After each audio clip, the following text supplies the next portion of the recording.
Good afternoon and welcome to this lunch hour session. My name is Stuart Turner, the Regional Convener for the AOU. The objective of these sessions is to consider the impact that COVID-19 is having and will have on our cities, and for today's session on our city centres. We will be using Milton Keynes and CMK, Central Milton Keynes, as a case study. Milton Keynes is a regional centre and is located at a midpoint on the Oxford-Cambridge arc. Over the coming years, this regional role will become more significant as the city grows to around 400,000 people by 2040, with the possibility of even further growth that could mean a population of 500,000 people by 2050. The last 4 months have seen a dramatic transformation in our city centres. Shops have closed, offices largely empty as home working has been encouraged, and theatres, galleries, and places where people would normally meet, the cafes and pubs, closed as well. People have stayed away, the centres largely deserted. As lockdown is eased, we will see a return to the city centre, but will we see it as we have known it? And do we want this in every respect? Here in MK, John Lewis has reopened. The gallery and the cafe reopens on the 11th of September. But to what extent will offices be reoccupied? What will the impact be if, for example, there is a 25% occupancy drop-off? Will some shops close? And will we need to look at repurposing? Is there an opportunity here to create a more attractive city centre? The pandemic is acting as a catalyst for change and has highlighted some of the existing issues, such as an imbalance created by a few dominant sectors. There are many questions. Has the pandemic accelerated a decline that has already begun with the digital revolution? A change to both shopping and work practices? Is the change permanent? Over the longer term, should we focus on CMK as a cultural centre and a place where people will want to live? This lunch hour is not only about the impact of the pandemic, but also about understanding how best to prepare the growth as we emerge from lockdown, learn how to live with it, and have a strategy for 2050 that is fit for purpose. A key challenge is making the city centre a safer place for assembly and for people to come together. But let's see what our speakers have to say and what this might mean for the public realm. To finish, this is the second of 3 events. The third, we will be looking at reinventing the neighbourhood that takes place on the 23rd of September. After this, we will look at all the ideas that have been presented over the 3 sessions and use these to compile a summary document. I'd like to finish and hand over to Hilary Satchwell, Director at Tibbles Planning and Urban Design, to introduce the speakers. Hilary is chair for this session. I'd like to thank everybody from both the Academy of Urbanism and Milton Keynes Council, and particularly the speakers and the chair for their help. Over to you, Hilary. Thank you. Okay, thank you, Stuart. Right, I'm really interested in today in terms of how planned town centres such as Milton Keynes will cope with the outcomes of the pandemic and what we need to do now and in the future to get the best out of this place for residents and visitors. And I'm going to try and keep this session to order and make sure we have some interesting and useful discussion coming out of it. There's a few bits of housekeeping I just want to make sure everyone knows about first. The first one is just to let you know that this session is being recorded. So you're very clear on that, and it will be available on the Academy website. I think that's right, in due course.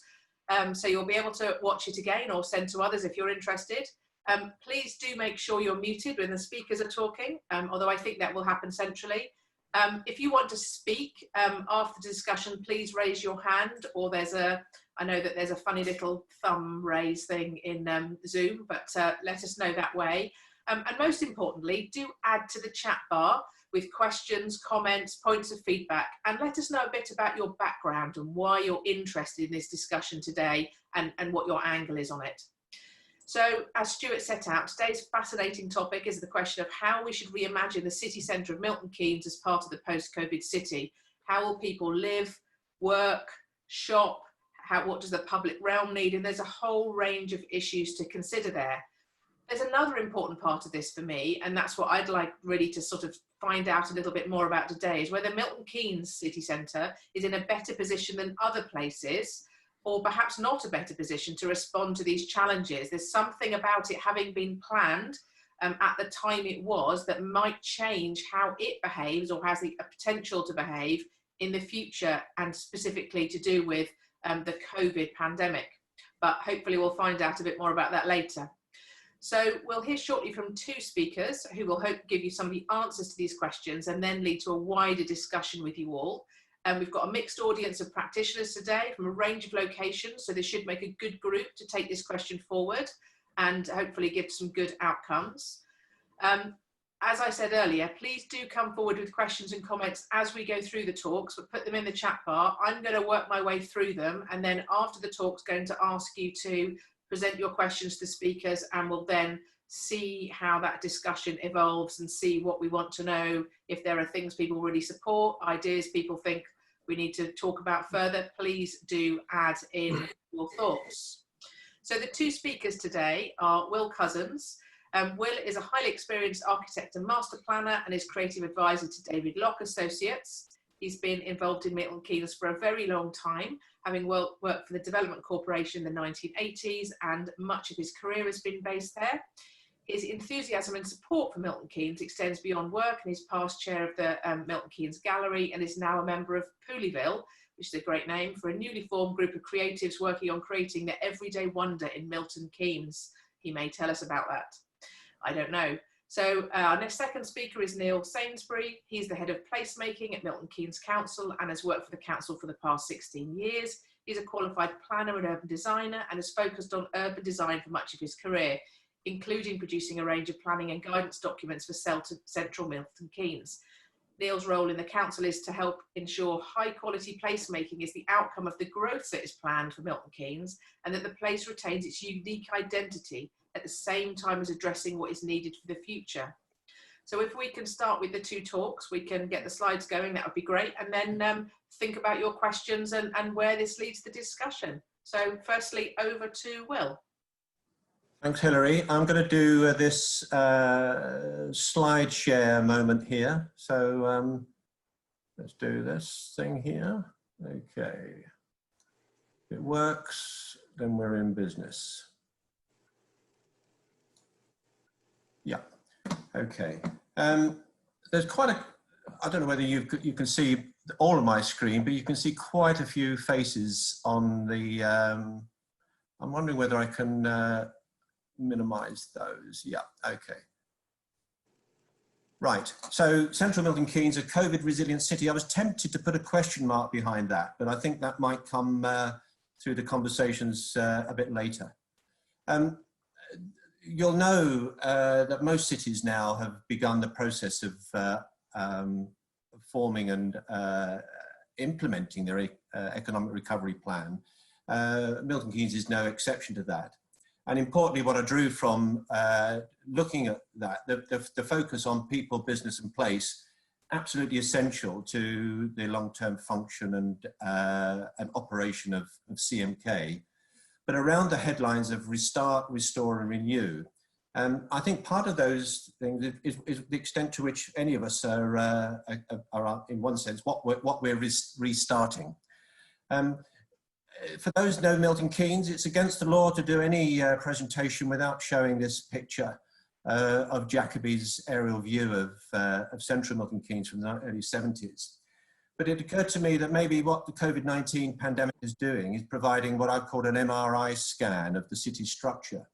It's made us relook at this, and I think the Jacoby plan, which I'm sure people see as the sort of emblematic image of Milton Keynes, had inside its structure an ambition for not just this extraordinary form, but an ambition to integrate the centre of this new city with the city and with the wider area. To start that, and I'm going to touch on this, and perhaps I should have pointed out, this is Will Cousins' view. Being at David Locke Associates and being involved in the city, I have had my hand in several pieces of work recently, and I made a contribution to the work that was published at the end of last year. With all that foresight, the ability to start to think a little bit about what that growth agenda might mean in terms of setting the agenda for the city. But importantly, I think what we're going to realise, it sets the agenda for our way of responding to COVID. So just origins, I think it's worth talking a little bit about that, because Milton Keynes being such a unique form, a project that in some people's minds they're surprised that it functions in the way it does. It has been incredibly successful during its period, but during that time, the Development Corporation and others have taken time to reflect on city structure. And that image on the right-hand side there is something from an exercise that some of you may have been aware of in the early 80s, when the Development Corporation took stock of how it was building the city and went through a city structure review and embarked on the next phase of the city by understanding how it was working, how it had been built. And I think that's an untimely lesson for any growth project, and I think Milton Keynes is no exception in that. So some of those early ideas that were enshrined and that explain or describe why Milton Keynes is like it is, these images from those formative years, present some fascinating kind of insights on what the perception was about how pedestrians moved around the city, what the role of how one segregated vehicles from pedestrian movements, what city structure was about in terms of it both connecting the city to itself and the wider area. And this idea of role, function, activity shown in a plan more about life, city life, rather than a land use plan in the conventional sense. But often a conversation about CMK is about the area that's a defined box. But of course, an oversight is that CMK was planned as part of its neighbouring central area housing. And maybe there's a clue here about the long-term resilience of central Milton Keynes as a place, is understanding how that relationship between what we've become to call the city centre relates to and functions with its immediate residential hinterland. In previous years, and back in 2014, an alliance, CMK Alliance, came together to produce a plan. And what that told us was it's an affirmation of the goals and objectives in terms of mixed-use planning across the city. And you'll see in there something that, of course, was quite a critical part of the way the city was to function. Its retail function as being part of that. Someone was saying earlier, maybe a discussion about use class orders might follow on this, but I'm not going to get into that. But importantly, CMK was designed to fulfill 4 roles simultaneously: a local centre, district centre, city centre, and a sub-regional centre. My question, I suppose, in thinking about this is whether or not they are in any shape or form being reprioritised. And part of that reimagining of central Milton Keynes has come from the work that the 2050 has done and the Renaissance. But here's the plug for Pouillyville. I think one way of actually beginning to think about it, not just the fact you've got 6 big projects which have the epicentre of the kind of city activity there, but actually something which we can begin to shape and use the city in a different way. One of those ways is about how people gather, and an early image, again, worth referencing, is where the City Club in Milton Keynes Development Corporation days was envisaged as a place which come together. I particularly like the references to Jimi Hendrix on the left here, but that's a way of, just talking about contemporary culture.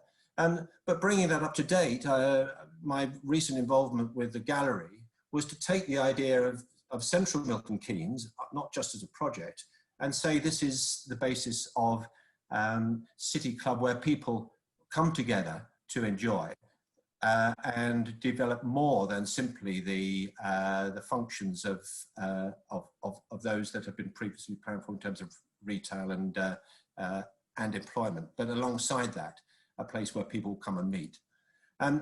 One of the great things about being a member of the AOU, and I think maybe some of you who sort of have visited and have been part of Congress, about learning from place. And I was struck at the recent last year's visit to Eindhoven, not just so much about the aesthetic or the feel about what it is, but how Eindhoven reinvented itself following the decline of sort of Philips. But rather appealingly, it has those images and qualities that would not necessarily be completely out of place in Milton Keynes. But when you take Milton Keynes as a place, you understand, and these photographs were taken at a recent visit. I'm working from home like most people. Our office is in central Milton Keynes, but this was on a Friday morning at about 10 o'clock, just walking around central Milton Keynes. And it just gives us the important kind of message, the signal about how some of the functions of that city currently are being put under strain, but more importantly, what and how as the questions we might respond to those. And Jan Gale, as many of you will know, back in 2006 told us, it was almost a warning, but he was telling us about how city centres change and how the role of necessary activities in city centres declines or has declined, and optional activities, which he referred to as urban recreation, both active and passive, are filling that. And his overriding message was, you know, this growth only happens when good quality space exists.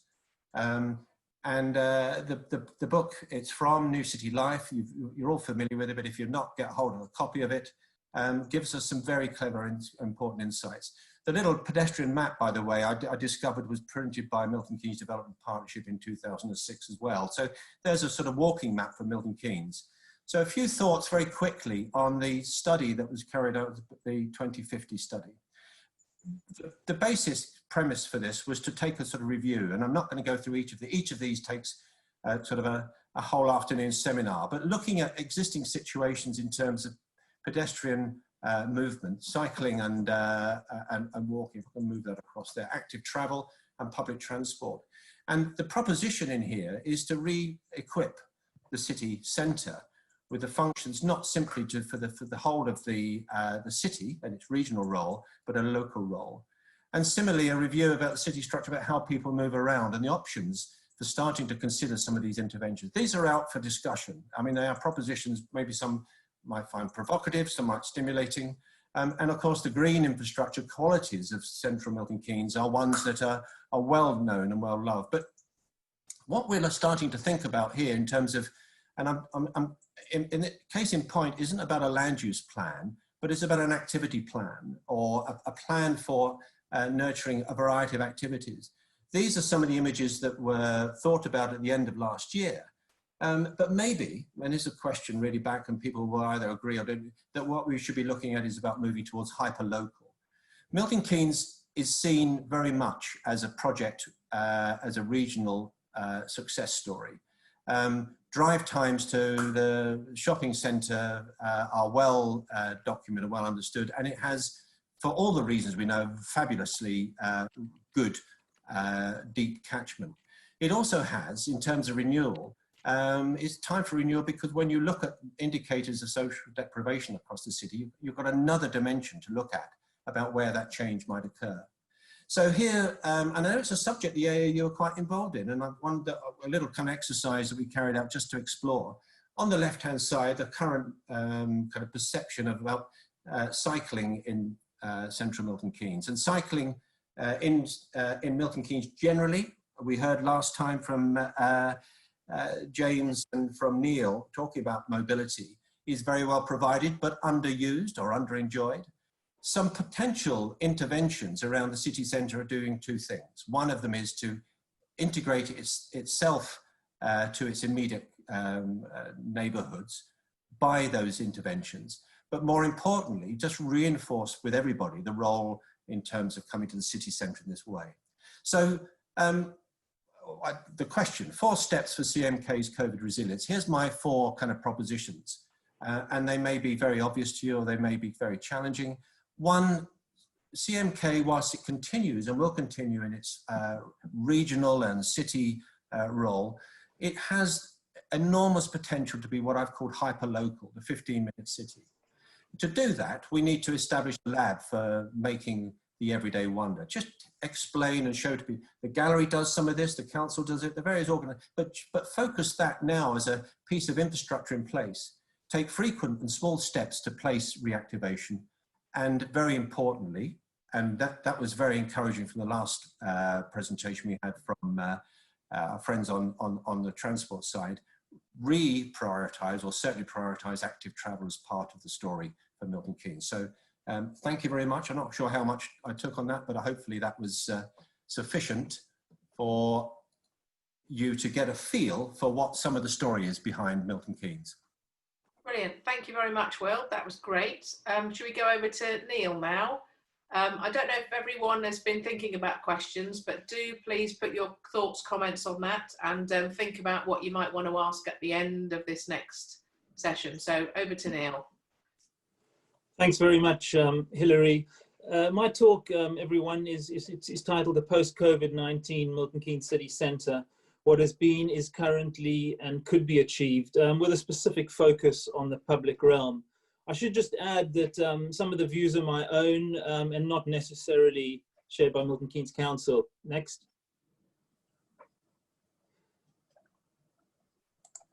I wanted to just start by reminding some of you who may not be aware of the ambition, optimism, creativity and innovation that underpinned Milton Keynes' early days, as I think this should act as a springboard to inform the Council's thinking for how a post-COVID CMK might look. Putting financial considerations aside for a moment, there should be no boundaries. The top image in the slide is by Boyd Evans and is part of the Grade 2 listed library and illustrates the city's utopia and dreamy vision, capturing all aspects of Milton Keynes in a surreal way.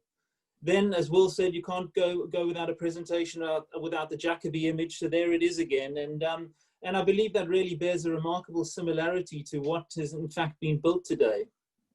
The City Club at the bottom right was the name originally given to a national leisure complex plan for central Milton Keynes in the 70s. It was conceived as a novel combination of physical recreation and entertainment, a place where someone could have a hard game of football, relax in a bath, read a book, meet someone, eat in restaurants, all without leaving the club. Unfortunately, when Thatcherism came in, public money dried up and the City Club was not realized. So this early ambitious and optimistic thinking, I believe, should be capitalized on when considering how CMK, and in particular its public realm, can respond to the COVID pandemic. Could CMK become a city club of tomorrow? This is my central question in this presentation. How can, in particular, the public realm of CMK be reimagined to respond to the needs of people in a post-COVID city centre? Next. You will be aware of Milton Keynes' well-known reputation for its extensive and high-quality open space and landscaping, which may be a factor why COVID cases have actually been relatively low in Milton Keynes. As I will shortly show you, what may not be as well known is the extensive amount of public space in central Milton Keynes, although not all in the form of green space as such.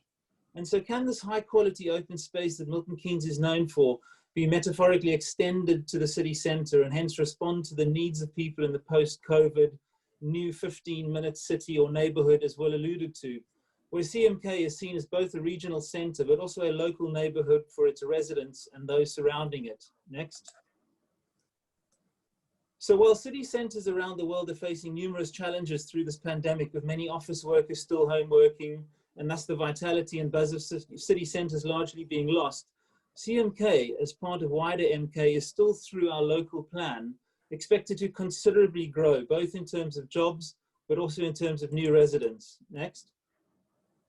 We have significant new office developments currently being developed, such as the Santander Tech Hub just next to the station. Next. As well as substantial new residential development proposed and underway. We also have an entirely new build university proposed for the city centre, which amongst others will breathe more life into the city centre. And an initial response to this development might post-COVID be whether it is even appropriate to still have this growth agenda for a city centre. There have, for example, been a lot of articles recently about people wanting to live in lower density areas with more access to open space, while home working might become more the norm. I will argue in the following slides that CMK, because of its unique layout, is in my opinion well suited post-COVID to still accommodate this growth. Next. How therefore does CMK, and in particular the public realm, address this growth such that it responds to people's habits and needs post-COVID? Well, the council were already thinking about how CMK needs to change and adapt before COVID through the preparation of the CMK Renaissance Prospectus, which acknowledges that better quality public realm leading to an improved pedestrian experience is key to its success. One thing the COVID pandemic has shown is the importance of access to public open space. Next. And as I mentioned earlier, CMK in fact has a significant amount of public realm. It is just not all green. If CMK is to become a 15-minute city, and as Will mentioned, at least in part as a response to COVID, fulfill a more local neighborhood role, I believe the outdoor public realm to be a key part of the package that residents and employees will want from a 15-minute city. This would be similar to what people appear to be wanting if they lived in the suburbs, where all their needs ideally would be met within a 15-minute walk. CMK, with its generous public space, is, I believe, well suited to deliver on this agenda. Next. The figure ground of this figure ground of Central Milton Keynes very clearly demonstrates the amount of open space it has, most of which is publicly accessible, that sits between the buildings. A lot of it currently, however, is taken up as parking, so isn't perceived as public realm in that it doesn't add to the quality of the visitor, resident, or employee experience. But can it be reimagined to respond to the needs in the post-COVID CMK? This is a very sensitive issue in Milton Keynes, as the pre-planned and very formalized provision of parking is part of what makes CMK unique, and the parking spaces are in fact protected as classic infrastructure in the neighborhood plan for the city centre. Will we need all these parking spaces in the future? CMK has about 20,000 surface level spaces available to the general public. We are not suggesting that they all get built on, but rather reimagined in a way that responds to the future needs of the city centre.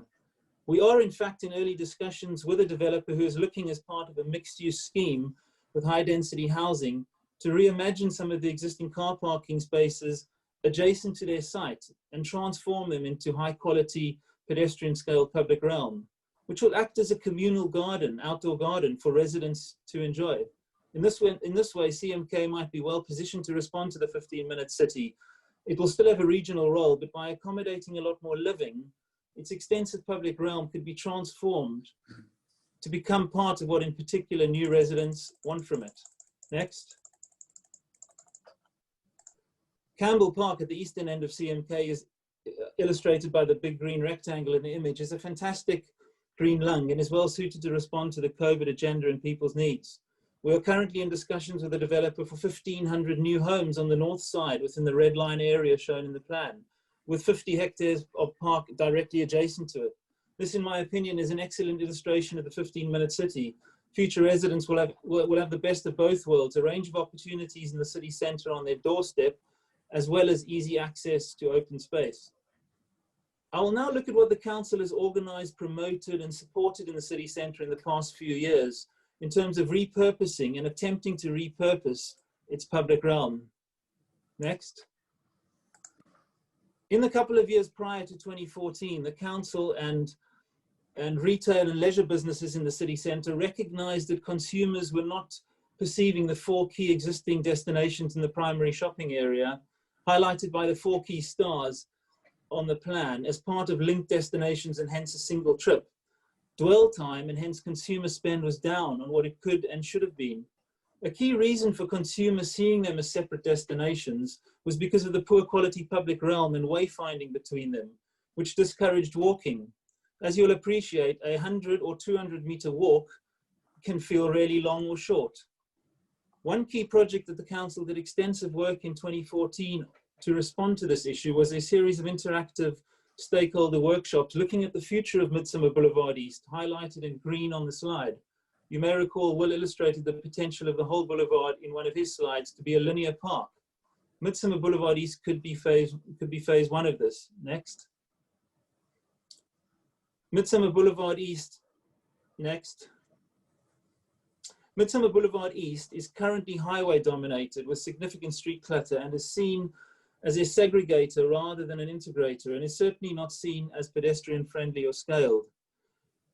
The key exam question for the workshops was how could Midsummer Boulevard East contribute to the social, economic, cultural and environmental prosperity of the city centre?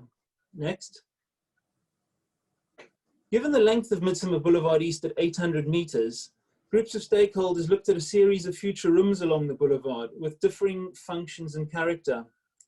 The overall aim was for Midsummer Boulevard East to become pedestrian friendly and scaled, and a destination in its own right, thereby widening the consumer offer and giving additional reasons to visit central Milton Keynes. As with the early ambition of Milton Keynes that I discussed earlier, we see Midsummer Boulevard East having the potential to become one of Europe's great spaces. Could it be at the heart of a 21st century CMK city club? Next. This is an illustration of one of the rooms, Midsummer Square, opposite the point, which was intended to have a minimalistic approach that would allow for flexibility and a variety of events to happen. Next. Midsummer Square. We did also a couple of years ago prepare a feasibility design for Midsummer Square as shown in the slide to act as a basis to bidding for the council, for capital funding from the council to implement a first phase of this public realm project. Unfortunately, this was rejected because it was not clear what the exact economic benefits of the council's investment would be. So while the ideas and the ambition are there, it is nonetheless been difficult to implement. Next. We have also recently approved a residential-led mixed-use scheme as part of redevelopment of the food centre, which is adjacent to Midsummer Boulevard East. In the very early discussions, I was hoping that this development could help fund our public realm improvement proposals for Midsummer Boulevard by seeing it as the communal public space for the residents of the new development, which would also potentially help the developer out because they could provide more housing instead of providing on-site public realm. At least in part because of the controversial nature of changing classic infrastructure, the developer understandably wanted to rather provide dedicated on-site public realm in the form of a pedestrian street, which the CGI on the top right there illustrates, which runs through the development connecting Midsummer and Avery Boulevard. And obviously from their perspective would also be useful in terms of marketing the development to future residents. It's hard to market a site when there's just parking all the way around it. Milton Keynes Development Partnership, the council's own development company, are however exploring the commissioning of an outline business case for Central Milton Keynes Renaissance, including an HM Treasury Green Book appraisal, which will be helpful, I believe, for the council to use for bidding for future funds for infrastructure and public realm related projects such as Midsummer Boulevard East. Next. Where we have achieved some success with the public realm is with the Festival of Creative Urban Living last year, which was a 3-week program of temporary public realm and cultural interventions in Midsummer Boulevard East. A key aim was to test ideas for the future of the boulevard. We managed to transform part of it into a multifunctional pedestrian-friendly space that accommodated, as seen in some of these slides, a bike school, an outdoor manual eco-friendly laundromat, and a meeting place for talks. Next. As well as outdoor eating, music, and singing events, and the inclusion of the Utopia station, which not only gave excellent views across Milton Keynes, but also included a studio where people could offer their views on what a future city centre might look like. It really did allow people to reimagine Midsummer Boulevard East in a different way from just a highway and traffic-dominated space. Next. Now I'll finish off with some current initiatives that the council are progressing insofar as the public realm is concerned, which will hopefully respond to needs of users of the CMK post-COVID and hence help with the economic recovery of the city centre. This slide shows something very simple, which was the removal of some parking spaces around the centre in MK that the council initiated to allow for more social distancing. It was, however, removed after a short while. I'm not sure of the reasons for it, but given it's an internal shopping mall with shoppers gathering from within the building, I suspect there was not perhaps the demand for this additional social distancing space. Next.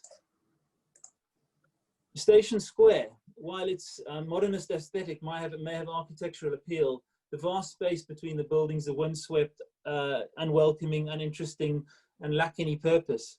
The square currently has very little dwell time and is seen almost exclusively as a modal interchange. Next. While the Council and MKDP are currently discussing longer-term plans for its transformation, capitalising on its locational advantages, we were successful in securing £275,000 from London North Western Railway, who created a fund to seek improvements to station entrances and the quality of the approach spaces with a view to improving the customer experience. While the release of the funding is on pause due to COVID, we are using other funding for a temporary public art commission and supporting landscaping works that will improve the quality of Station Square, making it more interesting and welcoming. In the context of COVID, it will also hopefully encourage more people to use CMK's outdoor spaces, giving them more reason to return. It should be noted that this is about a series of animations rather than a major attraction that will draw large crowds and hence potentially undermine social distancing. Next. You've got long, so we've got time for discussion. Have you got many slides left? I'm almost finished, about 2 minutes, 1 minute or so. Milton Keynes Development Partnership also exploring a new CMK market located along Midsummer Boulevard East, which could also be a first phase of pedestrianising it. We've also got a project, Peddling Culture. This is an MK-wide project that focuses on using Milton Keynes' extensive redway network to provide improved access to the city's cultural infrastructure. We have secured 70,000 from an economic recovery fund, which will be focused on redways and CMK, delivering events such as shown in the photos. Next. My third last slide.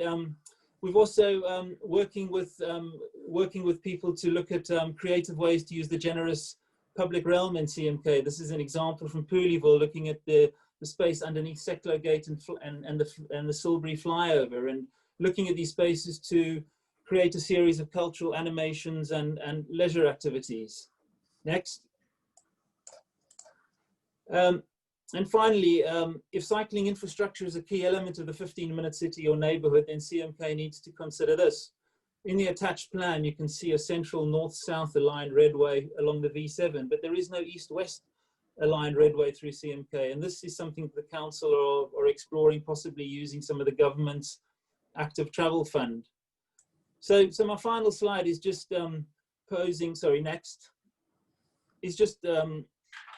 next, Stephen. So the key questions really are whether you agree that the unique amount of public realm in CMK is to its advantage in a post-COVID city centre, and if yes, how do you think it could or should be reimagined to respond to the future visitor, resident and employee needs? Thanks, Hilary. Thank you, brilliant. Okay, that's great. Well, what's interesting is both of those presentations were really about focusing on what people need to make them want to spend time in places. And you're both setting out a really strong case that Milton Keynes is well placed because you've got the space to play with, but actually the question is what you're then going to do with that space and whether you can break down some really big bits of infrastructure to actually make them places where people want to spend time. And that's the key challenge. We've got a couple of questions that would be interesting to go through. The idea of, so David Cope has asked about whether there's potential for it being a national park city. Would that add anything else to that vision and make life better for Milton Keynes residents? David, did you want to expand on that a little bit? Neil, do you want to say anything? One of the things I would say about that is that in one respect, because of the Parks Trust's embedded in the function and operation of so many ways in supporting recreation use, one might argue that Milton Keynes was a kind of a precursor of the whole Park City movement. I think if and as and when we begin to understand how we could begin to use more of the green space and get more enjoyment and use out of it. I think the idea of extending it further, the programme of the Parks Trust, would probably be a very welcome thing across the city. Okay.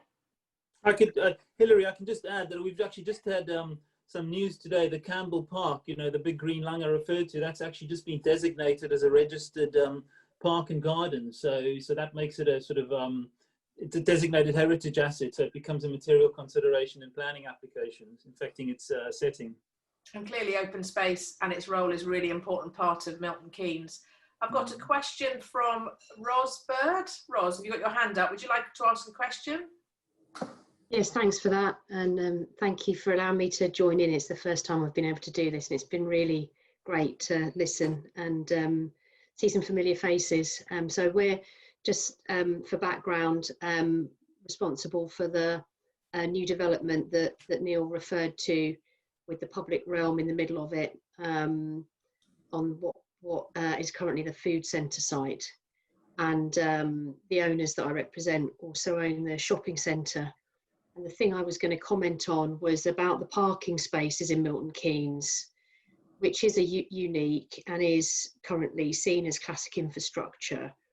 And I think if you're talking about the post-COVID-19 situation, it's a real asset to have it. You're one of the only cities in the country where people can conceivably drive to work now if they need to. And I'm responsible for Silverstone Park, and we also have Milton Park in Didcot, so business parks where people drive to work. And when we've done any research recently with customers, you know, with the current companies on the park, and compared that with feedback from companies, say, where their offices are in central London, we're finding that people are really positive about being able to get to work. So they don't have any concerns about getting to a business park or a science park where they can drive on their own safely, where there's a big concern about how you get into central London, even if you'd really like to go and work back at your office in central London, because of the need to use public transport. And I think it's a massive advantage that Milton Keynes has so many parking spaces, and could do a really good, you know, PR campaign around that to say, you know, you can get in and park. Neil or Will, have you got any thoughts on that? Yeah, well, I will quickly go. I mean, Ros, you're absolutely right. I mean, we have this asset that was, you know, the foresight of the people who planned Milton Keynes, building 20,000 parking spaces. The bit I was trying to get under the skin of, and I don't think we're going to resolve it this afternoon, is the difference between necessary and optional activities to go into central Milton Keynes. When your only option to work is to drive into the place of work, and all those other things related to that, then clearly it's essential if your only mechanism for getting there is to drive and to park. But we know there's a parallel conversation going on anyway, not so much about necessarily the carbon output from private motor cars, but about the nature of mobility in Milton Keynes. And we're at the cusp of trying to work out what the parking option is for. And if work is optional in certain locations, if it is, always, some of the requirements and the assumptions around the provision of parking might be questioned. And then there's a question about what other uses you might put it to. And it's not a question of trying to get rid of it because we don't like cars, but it's the extent to which the asset that's there may well be regarded as being more valuable for something else. Yeah, can I just add, I would agree with what Will said. I think, Ros, you make a very interesting point, because right now under COVID, you know, people aren't using public transport and coming in by car. They might feel safer. And with business parks, I suppose the point is that, you know, a significant amount of people are working from home. So with the home working, the view is, well, will so many people be driving into the city centre if they're working from home? And then the car parking spaces, you know, potentially are not being used, and can they be reimagined to bring people into the city centre for other reasons? If, you know, if city centres are where people come together and and socially interact, and you know, and as I said, Milton Keynes has still got a lot of growth plans, so we are still planning that growth, but we do need to perhaps look at some of that parking in a more creative way. And the other side is Milton Keynes also wants to be a slightly wider agenda. We want to be the greenest city in the world. You know, we've got that statement there, and the parking clearly has an impact on, you know, cheap, plentiful parking has an impact on the viability of public transport as well. So they kind of interlink, but it's in the context of more people working from home, you know, and losing some of that vitality. Can we bring people in for other reasons? And therefore it sort of talks about reimagining some of those parking spaces. You covered that a bit as well in the bit of the talk around cycling and the kind of 15-minute city, and how far you can actually get in Milton Keynes on a bike in 15 minutes. And that some of the options might be public transport, but they might also be cycling and walking, and actually how many people you can get there, because even if you fill all those 20,000 parking spaces, that's probably nothing like the number of people you need in the city centre at any one time to make it vibrant, busy and interesting. Yeah, I think that's why I think the city centre is still ripe for higher density accommodation. You know, like we've got this developer we're working with at the moment, where they're looking to reconfigure some of the public realm. So I think while other city centres might be hesitating about lots more high density housing, in my opinion, I think CMK can take it, because we've got all the space there which could be repurposed. Yeah. So there's another question here, there's a question about transport innovation, which I think we've probably covered. If there's any other things apart from, well, we've talked about active travel, public transport was this topic of the last session. There's another question here around the increased emphasis on providing housing in central Milton Keynes as a way to increase dwell time and support local services and businesses. So that idea of actually, which is a slightly unhistoric Milton Keynes approach, which is actually that you're putting things on top of and right next to each other. Is that really, that feels like an important thing you're saying to support the town centre in the future, that we do have people living in walking distance and close to those kind of active and busy uses? Is that something you think is going to be increasingly important? Well, I mean, I'll have another go at that, because I think there's an interesting kind of section about this the pleasure that people are finding in the fact that where they live, if they are blessed in where they live, that they have all the things they need within 15 minutes travel, whether it's walking or cycling. Given that walking would be regarded generally, and I'm happy to be knocked down on this, as regarded as optimum ways of moving around your neighbourhood. The question I think I was trying to get at was understanding the planning of Milton Keynes is that it's not a new idea to have neighbourhoods or district centres or the city centre or a regional centre. And I think the fascination of watching Milton Keynes grow is at times there's been this kind of dichotomy between it being a city centre and a regional centre. Some of the things that are needed to make it a regional centre conflict with those that want to make it a neighbourhood centre. And I'm not suggesting we get rid of all of them, but I think if there was a sliding scale between those four uses which the neighbourhood plan identified, it might not be inappropriate to kind of readjust the scale of that by investing in the infrastructure that makes the immediately accessible communities. So this is linked to a regeneration story as much as anything else. More likely to make a journey or to use central Milton Keynes for reasons other than it being a place to buy. I might use but the kind of regional shopping centre role. Yeah. There are challenges in a city centre that wants to be regional for it to behave local. And Neil was referring to the role of the market in that, and the market is incredibly important in offering that diversity. And the priority in that would give us a few clues about how we might, where we might invest in infrastructure for movement, but also where we might start to allow those local facilities to flourish. And there's a cry, sorry, I'll shut up in a minute. There's always a cry about Milton Keynes not having enough independent local representations. Go and find them. They are there, they're celebrated. That's what the city centre, what makes it interesting, it's having that local distinctiveness. I was interested earlier in the photos that you had of a sort of Milton Keynes Centre in August, showing it looking very, very empty. How is there any kind of immediate feedback of how it's performing at the moment? Are people going, or are people saying, okay, I know Milton Keynes has got a bit more space, it's local. Are people going into the city centre, or is it not somewhere where we're starting to see recovery at all? I think there are people coming back. I think the shopping centre is.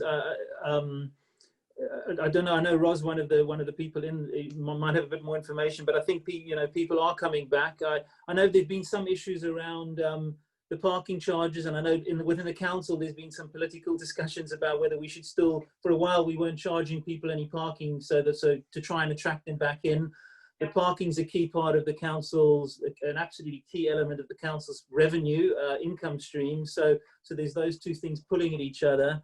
But I think I don't know if Will perhaps knows more, but in terms of office workers, I think I'm not sure there's been much movement back to the offices. And another thing I'd just add that we're looking to introduce is a cultural infrastructure plan for CMK, because it's again focused on the cultural element of CMK to again act as another reason for people to come into the city centre, and that's something we're working with the local town council about. Yeah.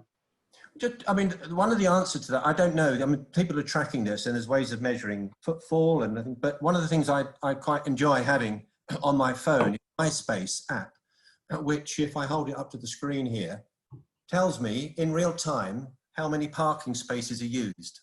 So I can go and find something. I've observed over the last few months how a lot of spaces are available. Now, why? You might be good to do work, whether it's to do with retail, but the simple fact is that those spaces are not there. And I think part of my the premise is that we need to find out a little bit more, get to why people have chosen not to, or still choose not to come in. They'll come back, but they won't come back in the same numbers. Yeah. So there's kind of a number of different things that need to be addressed all at the same time. One is getting people to be living there, so the city centre is their local neighbourhood rather than somewhere else. Is getting the people who live a little bit further away to come in by giving them the experience, the kind of the cultural reasons why they'll go there, not just for shopping. Shopping is transformed, for example, at the moment by you go shopping, but actually lots of things you do when you're shopping you still can't do. So you can go in the shop, but you can't do some of the other things you might normally do, like if people are clothes shopping, you can't try clothes on. I think that must be fundamental to actually how that experience works and what people are doing. And if some of the other cultural uses aren't open, the kind of the multi-use visits that you might do to the centre perhaps aren't happening in the same way. That's interesting. Is anyone, any other questions? Have we covered everything else? I think we've covered Aaron's question about emphasis on housing, and that it sounds like we're saying that does sound like it's still really important. And Station Square obviously needs to be enlivened. Georgia Watson, you have a question?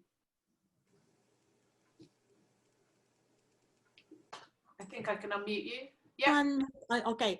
I think I would like to thank both Will and Neil about very interesting presentation. And my observation is that Milton Keynes' city central area is changing. It's becoming more people orientated rather than retail or car park or office orientated. And I think personally, this is a very good move.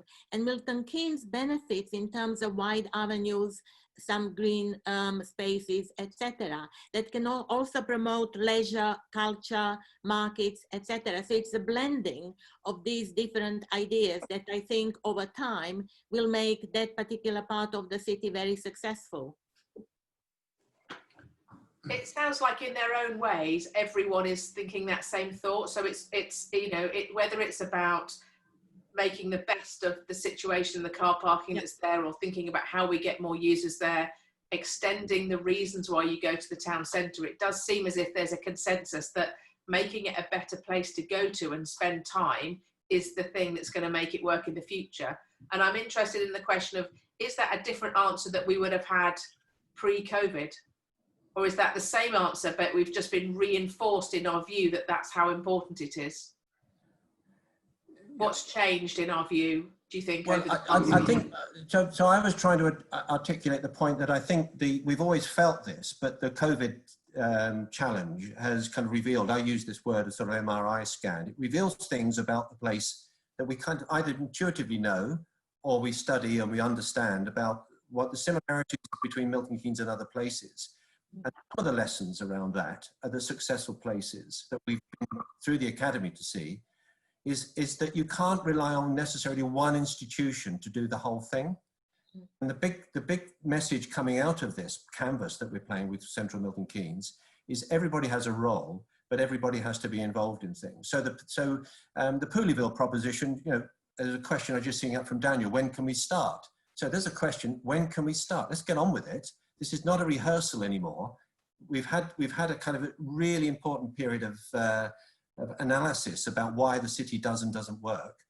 We will not forget that, but we can do some of the best things.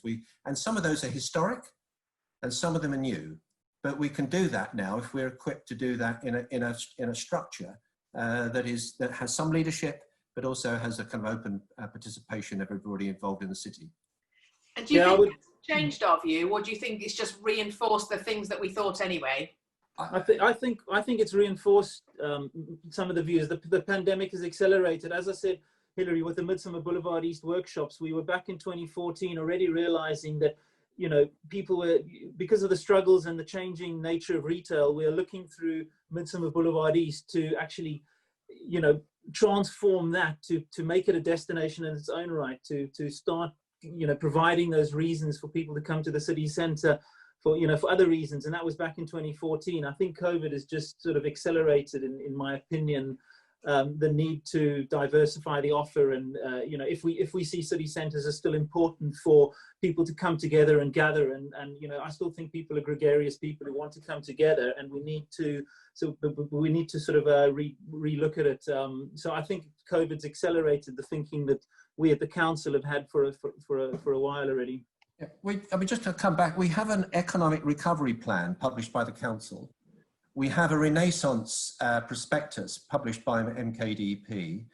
We have had earlier engagement with the CMK Alliance. We kind of know this stuff, and the issue isn't, or with the frustration in my voice, but the issue isn't about how we have to go back and try to work it out, is we have to get on with it. And Milton Keynes' opportunity is just to do it. You know, the Nike slogan, just do it, because that was what's made Milton Keynes, as it were, they use that word, great before. It was just done. And so there's no shortage, I think, of the ability for us to hang up into a serious problem. And bless it, we might get a few things wrong, and we might take the wrong car parking space away. But hey, look, you know, let's make this happen. This is serious now. It's been revealed, and we need to do it for this year and next year and show that ambition.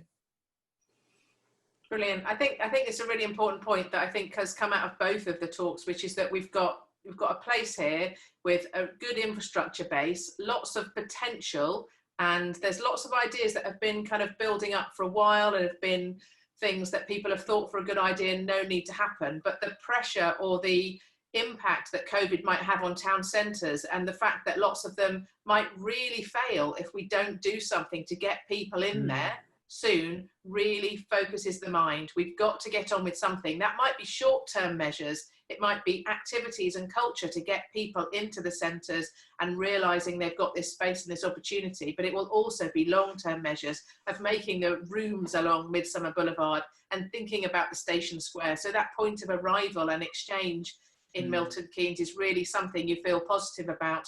You know, imagine the difference between arriving in some Italian city where you get off a train and you're right in the heart, or even in, you know, places where you arrive right in the heart of the place, or you're in a slightly windswept square and I think I know where I'm going, but I'm not entirely sure. How can that space be repurposed to really make outside and socially distanced and much safer activity for people, that then where they do want to interact, but actually not everywhere can achieve. So I think there's great amount of potential here from what we're hearing. The good ideas are really in place, and what we need to see and we need to work out how to deliver is the action. It sounds like the City Council have got lots of funding for some of these projects, and others are coming through work with developers, and it would be really great to get kind of community and practitioners behind pushing and supporting those measures.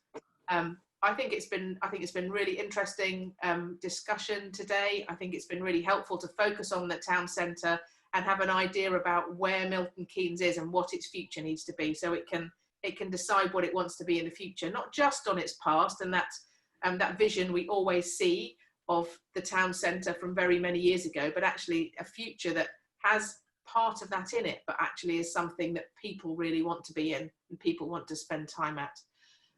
So thank you very much to both the speakers and to Stuart and to the Academy for hosting the event. As Stuart said, this will be written up at the end, and hopefully we shall see shortly, soon already, some shoots of this activity and action happening, and definitely watching with interest. So thank you very much. Thank you.